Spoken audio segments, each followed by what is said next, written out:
ফালানি গেল করতে পরে সাগর ভাই হাসতে হাসতে শেষ কতক্ষণ পর পরে গেল কতক্ষণ পর এবার আমার আমার উকিল মার বাড়িতে কলা পিঠা বানায় পাঠাইছিল আমার শাশুড়ি এক বাড়ি দিয়ে সুবিধা হ্যাঁ হ্যাঁ হেরাকে সইপিঠা হ্যাঁ হ্যাঁ হ্যাঁ খাইলে কলা পিঠা খাই না কত এই গেছিলাম যে বাড়িতে পরে আমার উকিল মা কইতেছে কি খাইবি তুই পরে আমার কইতেছে কি খাইবি তুই আমি তো তোমার যেটা ভালো লাগে এটা পাঠাই পরে আমার শাশুড়ি যে পরে গেছিলাম আমরা দায় করছি আমার শাশুড়ি আসেন না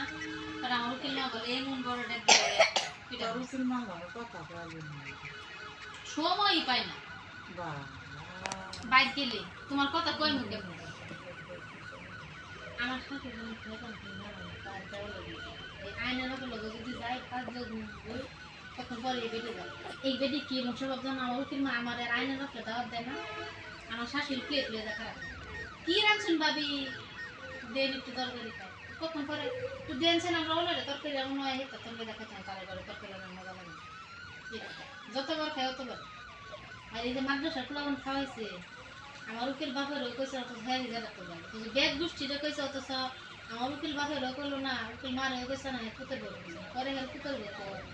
তো শেখ আলী আমার কুতের বড় কুতের আপনারা কতবার দাওয়াত দিয়ে খাওয়ান ওই হ্যাঁ তো যে মাদ্রাসা পোলাবন খাওয়াইছে সব আত্মীয় স্বজন কইছে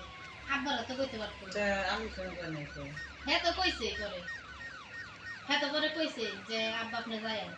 পরে কইলে কি লাভ হইব হ্যাঁ মা তো আগে যে কইছেন হে বেটার গুণ না